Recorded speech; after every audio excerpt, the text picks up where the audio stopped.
Hi, and welcome to this episode of the Overgivers Anonymous podcast. My name is Angela Mondor, and I'm also known as the Geeky Girl. Let's talk for a minute about our goals and our dreams, our wishes, the success that we're trying to create inside our business. Now, you probably created vision boards. Maybe you have even written out dreams and wishes inside maybe a notebook that you've tucked away inside your drawer. There's all kinds of different ways that we can create these visions or these ideas on where we want to go. The trouble is, sometimes us neurodivergents have a hard time following through. So here's some ideas. I want to talk to you about how do we get these goals to actually come to fruition. Now, one of the most important things you need to understand about the difference between the goals and reality is the fact that you have no control over what anybody else does but yourself. Circle of control, right? So you guys know I love Stephen Covey, but there's a circle of control and the circle of influence and the circle of concern. Those three circles inside each other. And really, you only have control over certain things. So you can't control how many people buy your things. You can't control what people were willing to pay for your things. Those things you don't have any control over, but you do have control over the way you market your business. You have control over what you offer inside your business. You have control over what you include in those offers. Get the picture? Okay, so what we're going to do is talk about that goal, and then how do you take that goal and break it down into an action plan? Here's where the money shot is. You need to be able to create a plan that is going to allow you to accomplish those goals. So you need to start with, where do I want to go this year? Now, not everybody is good at being able to do long range focusing, long range planning. Sometimes if, somebody might ask you, hey, what are you going to do in 5 years? Maybe that's overwhelming for you. But when we look at it just a one calendar year, it can be a little bit more digestible. Sometimes even that big calendar year is still not really comfortable for you, but you got an idea. But when you break it down into quarters, maybe then you feel a little more comfortable. It's like, oh, I can see that whole quarter. Maybe that makes you uncomfortable. That's okay. We break it down into a month. What are we going to do this month?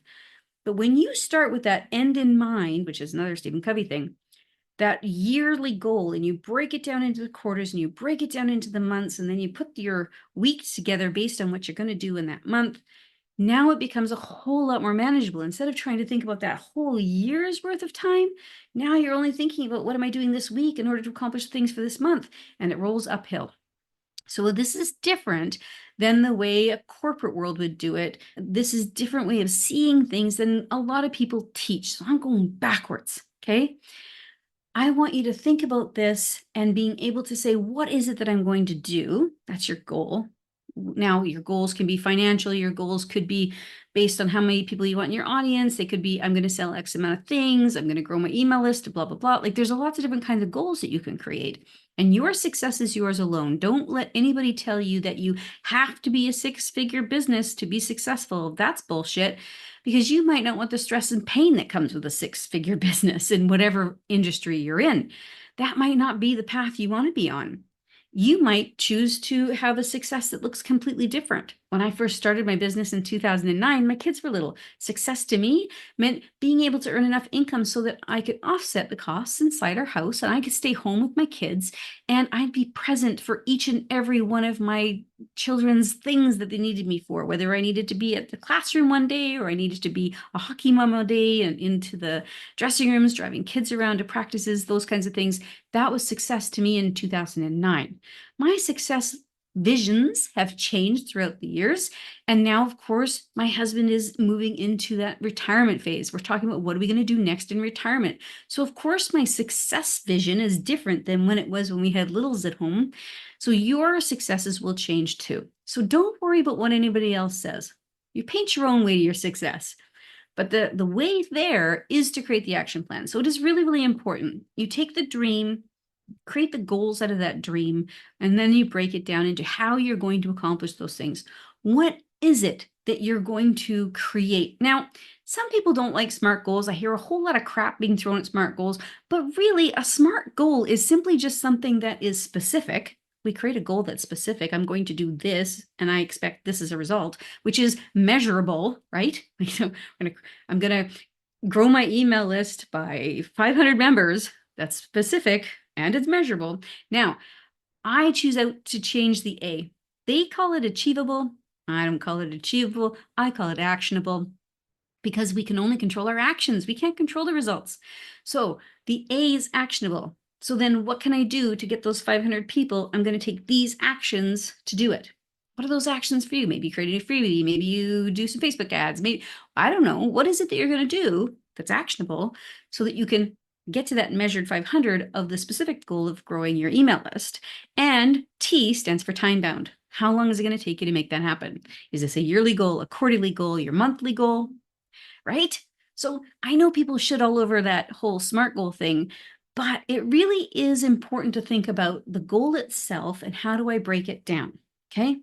So I talked to you about that yearly, quarterly, monthly. It's important to check in often. And when I do this, I weekly plan. So during my weekly plan, I know what I need to accomplish during that week. And I know that the things that I'm going to work on that week are actually going to roll up to my monthly plan. And that monthly plan rolls up to that quarterly, and the quarterly rolls up to the yearly. So I know I'm always, even though I'm working on this small little bit here, I know I'm always working towards that greater goal above, right?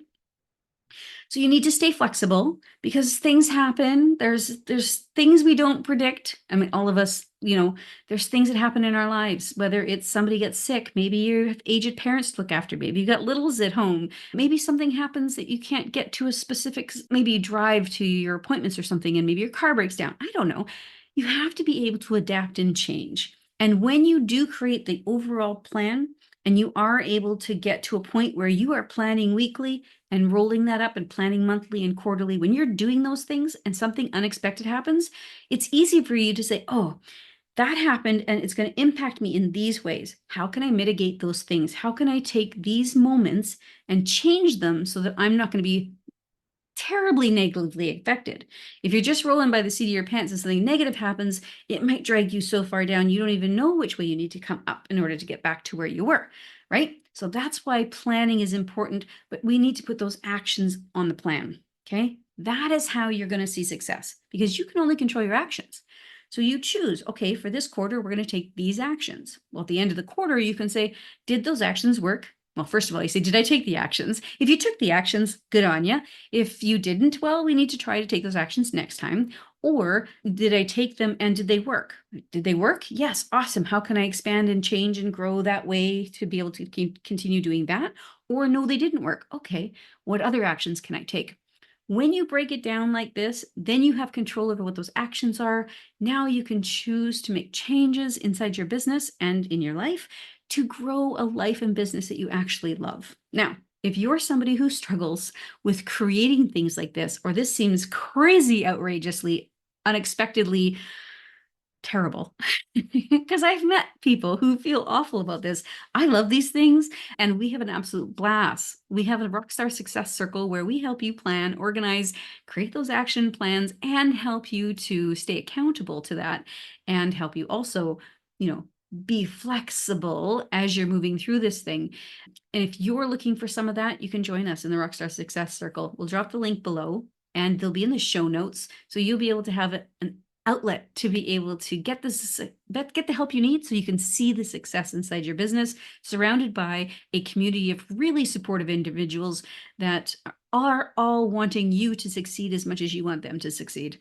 I hope you have a fantastic day. I hope you realize that you have so much power in planning your actions, that you have so much control over what that outcome looks like in terms of the work that you're going to take towards it. And when you do plan and take action steps, it gives you some solid information on how you need to grow your business, what's working, what's not working, how can you change things, and you can create the success that you want inside your business. I hope you have a fantastic week, and I'll talk to you next week. Thank you so much for listening to the Overgivers Anonymous podcast. Your support means the world to me. You can find show notes for this episode and other goodies at overgiversanonymous.ca. And if you enjoyed this episode or you enjoyed the podcast in general, why not join us in the Overgivers Anonymous Facebook group, where you can connect with overgivers from all over the world. Head on over to geekygirl.ca/group.